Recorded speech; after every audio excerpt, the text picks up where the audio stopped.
Are you filled with fear, doubt, worry about the future of our country? Do you feel the urgency to act before it's too late?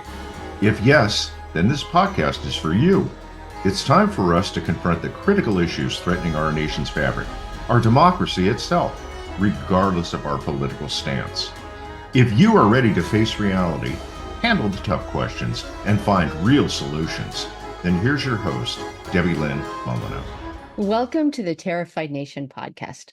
I'm your host, Debbie Lynn Molyneux. Can we save our nation? Well, that's what we're exploring in this podcast series. And for me, the answer is a resounding yes. Yes, we can, and we must.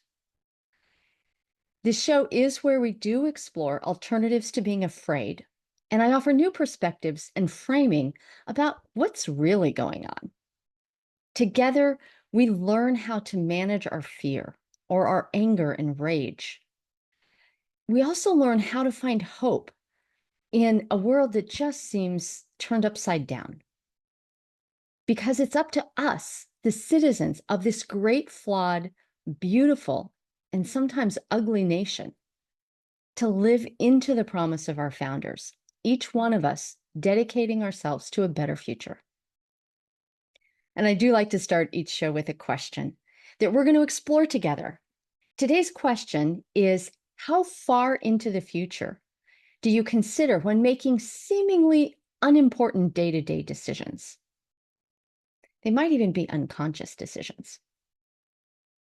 Well, here we go. Part 3, choosing our future. In parts 1 and 2, we explored and reviewed both the cycle of social change and then the predictable factions or roles that people assume during times of large social upheaval. And what can we learn from this historical view? Is it possible to move through a crisis period without a major or total world war? Do we need to suffer as we grow? Well, history would suggest that yes, both of those things happen. But there is also another choice. And we can take comfort that after this period of crisis that we're in right now, we will emerge into a largely peaceful era. Now, a religious friend observed a few years ago with me that we acknowledge the pending social change through our stories of the future that we tell each other. On the one hand, the warming oceans and the changing climate conditions leading to more extreme weather disasters seem as though our planet will die, which is to say, become uninhabitable for humans. And in a different community, there is a story that the end times are near and that the second coming of Christ will happen any day. And some people are looking forward to 1,000 years of heaven on earth following this Armageddon. Here in 2024, we are hearing about the end of democracy in the United States. And we're also seeing the rising dominance of authoritarians around the world with their empty promise of predictable order and a constraint of freedoms, and a constraint of personal freedoms. We all know that change is coming. How will we meet our future? How will we talk to each other? Solutions are not obvious or easy, but one thing is abundantly clear. We are stuck with each other to work it out. And since we are negotiating, even unconsciously, a new social contract, what matters most to you? What matters most to your friends and your family and to that person that just drives you nuts? What are some of the best ideas that we can support, and what do we need to leave behind? These are the questions that we should be looking at right now. And in part 2, I suggested that we need to create a human-centered economy and leave the domination culture behind. In other words, more awareness to the needs of our community and to the individuals within it. In other words, we need to have more awareness about the overall community needs and each person within the community, and setting up our economy to meet the human needs instead of the creation of wealth.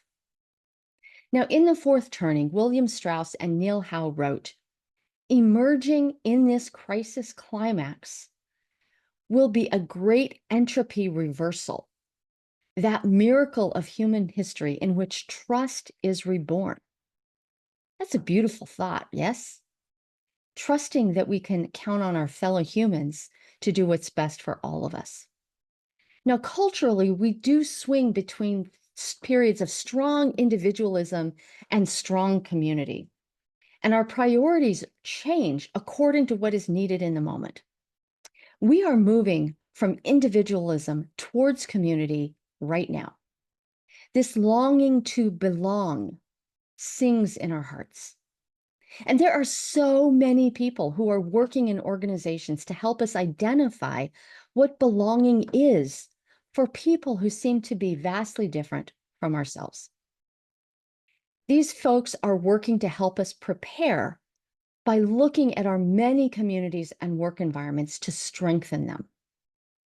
How many communities are you a member of? I mean, look around you and check in with the health of your communities. Right now, we can support each other in ways like our country did during World War II. During World War II, there was a plan that included giving up our traditional roles and ways of thinking to support our troops. Rations were just accepted as part of life. Everyone had a job to do, and they did it. We put petty issues aside and did what was required to save our nation, and then support a new order that was based on freedom and democratic ideals around the world. We ask ourselves, what can we contribute and where will we need support? What are the things that we need to get through this crisis? And will it be survival level needs like food, shelter, and protection? Will it be the needs of our heart? Yes, and yes. In the days leading up to the 2024 presidential election, anxiety is a palpable thing. Everyone is feeling it. And history says that we can face it together if we choose to.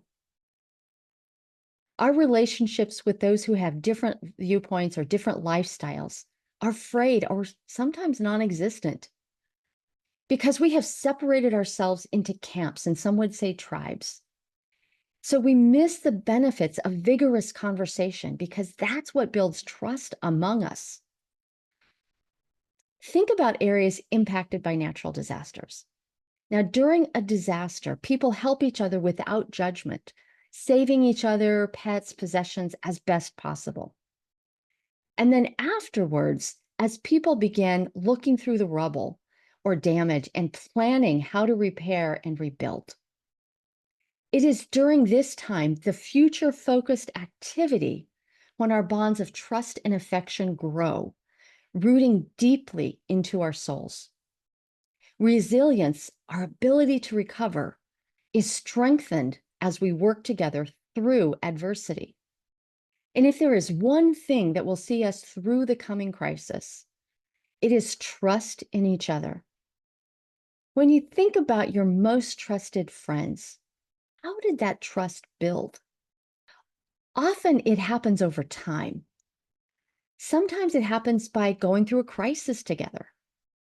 And sometimes it happens by being in a continuous conversation about what really matters to you and to them.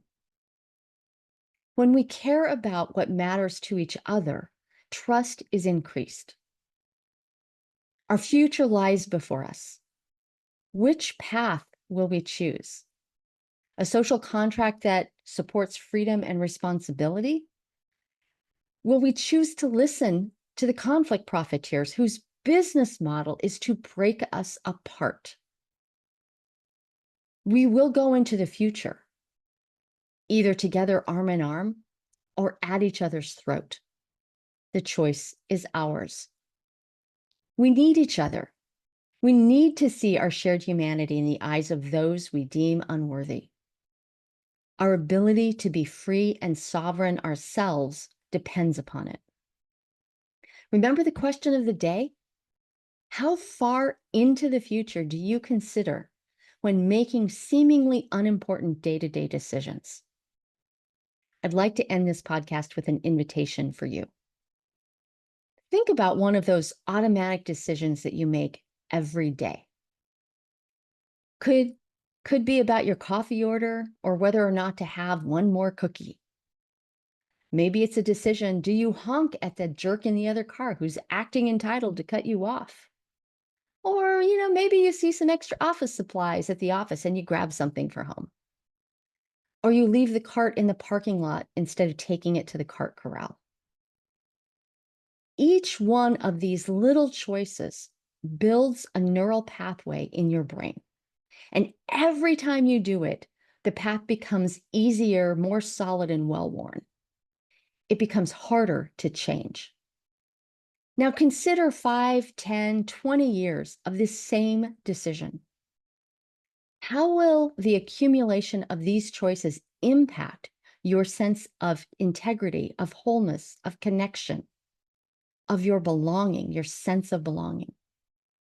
20 years of overindulging in sweet coffee may lead to sleeplessness, or too many cookies in weight gain. Honking in traffic may become road rage. A couple of small office supplies may grow to where you fudge on your expense report or other petty theft and fraud. These small corruptions lead us to being away or off the path that we might willingly choose for ourselves and our loved ones. It leads us to a path of separation. Now, this is based on neuroscience research that shows we subconsciously create that which we focus on. So the choice is ours. We can choose mindfully and co-create a future for ourselves and our loved ones that we prefer. Or we can use these default settings, which are the dystopian options presented to us by conflict profiteers. Let's think about that for a minute. And let's make a choice for the betterment of mankind, for all humans, and not just for ourselves. Now, in closing today's show, I would like to thank you, the listeners of Terrified Nation, for giving a damn. We may be a terrified nation today, but we can do better. We can save the USA. Join me next time. So that's it for today's episode of Terrified Nation. Head on over to iTunes or wherever you listen to subscribe to the show. You can get advance notice of new episodes and bonus content by signing up. Head over to terrifiednation.com and join us on the next episode.